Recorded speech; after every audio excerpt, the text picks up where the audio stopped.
வணக்கம். இது உங்கள் சிவி ஜோன். சொல்லலாம், எப்படி இருக்கீங்க? இப்போ பார்த்தீங்கன்னா ஒரு சம்பவம், நல்ல வேலை கடவுள் புண்ணியத்தில் ஒன்றும் ஆகலை அப்படின்னு தான் சொல்லி ஆகணும். ஏன்னா நேற்று வந்து ஒரு பயங்கரமான ஒரு சண்டை நடந்திருக்கும். அது கடைசியில் வந்து ப்ராங்க்ன்றது நம்மளுக்கு இந்த லைவில் பார்க்கும்போது தெரிஞ்சுது. அதுக்கு முன்னாடி பிக் பாஸ் வந்து தீபக்கை கூப்பிட்டு என்னங்க எல்லோரும் ரொம்ப லேசியாக இருக்காங்க, அதுலேயும் குறிப்பாக ஆஃபீஸ் மேனேஜ்மெண்ட் ஸ்டாஃபில் வந்து ரொம்ப ஜாலியாக இருக்க மாதிரி இருக்குது, அவங்கள திக்குமுக்க ஆட வைக்க வேண்டாமா, நீங்கள் எது வேணாலும் பண்ணுங்கள், உங்களுக்கு நான் சீக்ரெட் டாஸ்க் கொடுக்குறேன், அவங்க ரன்னக்கெல்லாம் ஆகணும் அப்படின்ட்டார். இது வந்து யார் யாருக்கெல்லாம் தெரியணும்னா பாய்ஸ் கேர்ள்ஸ் அந்த ஸ்டூடெண்ட்ஸ்க்கு மட்டும் தான் தெரியணும், மற்றவங்க யாருக்குமே தெரியக்கூடாதுன்னு சொல்லிட்டார். உடனே அவர் போனார், முத்துக்குமரன் கிட்ட போய் சொன்னார். முத்துக்குமரன் ஒரு மாஸ்டர் பிளானை போட்டார். முஞ்சதுரா ஜோலின்ற மாதிரி எக்ஸிக்யூட் பண்ணுறாங்க. ஆளுக்கு பிச்சு உதறாங்க. ஒரு பக்கம் ராணவ் பண்ணுறாரு, ஒரு பக்கம் முத்துக்குமரன் ஒரு பக்கம் பண்ணுறாரு, ஒரு பக்கம் விஷால், ஒரு பக்கம் சத்யா. பா என்னம்மா பண்ணுறாங்க. ஆனால் ஒரு சில பேருக்கு சிரிப்பு அடக்க முடியல, ஆனாலும் மேனேஜ் பண்ணிட்டு வந்துட்டாங்க.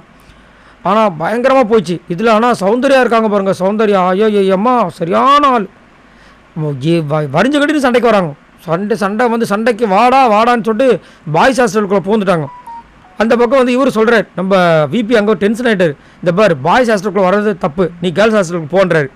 அதெல்லாம் அவன் பேசலாமா அப்படின்னு சொல்லிட்டு போயிட்டு இந்த படம் நீங்கள் பார்த்தீங்கன்னா உங்களுக்கு ஞாபகம் இருக்கும்.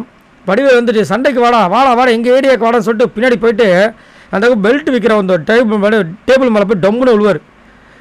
பாத்திரா அப்படின்னு எனக்கு தெரியும் போகலான்னு சொல்லிட்டு அப்படியே வந்து ஆட்டோவில் ஏறி ஓடுவார். அந்த மாதிரி சௌந்தர்யா என்ன பண்ணாங்க, சண்டைக்கு வாடான்னு சொல்லிட்டு போயிட்டு ஒரு சேர் மாதிரி இருந்தது, ஒரு சோஃபா மாதிரி, அந்த சோஃபா எஜ்ஜில் உட்காந்து போகிறாங்க. அந்த எஜ்ஜி இந்த வந்து ஒட்ட வச்சுருப்பாங்க போல, அது பொழந்துக்குச்சு.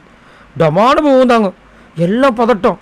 நான் கூட பயந்துட்டு அந்த ப்ராங்க் இதோட முடிஞ்சிருமான்ட்டு. ஆனால் அந்த ப்ராங்க்லேயும் வந்துட்டு ஓடி போய் பதட்டமாகி. ஆனால் சௌந்தர்யா கிட்டே இருக்கிற ஒரு குட்னஸ் என்னென்னா, இந்த மாதிரி விஷயத்துல நடிக்க மாட்டாங்க. இதே வேறு யாராவது இருந்தாங்கன்னா ஐயோ என் கால் போச்சு, கை போச்சு, பின்னாடி இடுப்பு உடஞ்சிருச்சு, ஏதாவது பண்ணியிருப்பாங்க. அதெல்லாம் ஒன்றும் இல்லை, நான் ஃபைனாக தான் இருக்கேன், எனக்கு பிரச்சனை ஆகிப்போச்சு, இவனை விடமாட்டேன் ராணாவோ டே அப்படின்னு சொல்லிட்டு போயிட்டாங்க கம்முன்னு. இதே மாதிரி ஒரு டைம் கூட அந்த மாதிரி விழுந்திருக்காங்க. நம்ம முத்துக்குமரன் கிட்ட பேசிகிட்டு இருப்பாங்க, முத்துக்குமரனை கலாய்ப்பாங்க இவங்க. அப்போ கால் மேலே காலை போட்டுருக்கும்போது காலை தடுக்கி விட்ருவார், கம்முன்னு கீழே விழுவாங்க. அப்பயும் ஆனால் அவங்க வந்துட்டு எதுவுமே சொல்லாமல் எந்திரிச்சு எனக்கு வழியெலாம் ஒன்றும் இல்லை. ஆனால் இவங்க பதட்டப்பட்டுருவாங்க, பயந்துருப்பாங்க. நம்ம ஜாக்லின் பதட்டப்பட்டு தான் வந்துட்டு முத்துக்குமரன் முதுகுலேயே ஒன்று பளிச்சுன்னு ஒன்று வச்சுருப்பாங்க, ஏன்டா இந்த மாதிரி பண்ண அப்படின்ட்டு. ஆனால் அவங்க வந்துட்டு அதை வந்து ஸ்போட்டோ எடுத்துகிட்டு எனக்கு எதுவும் வழியில் இல்லை அப்படி சொல்லியிருப்பாங்க. ஸோ அது வந்து சௌந்தர்யா கிட்டே இருக்க ஒரு குட்னஸ்.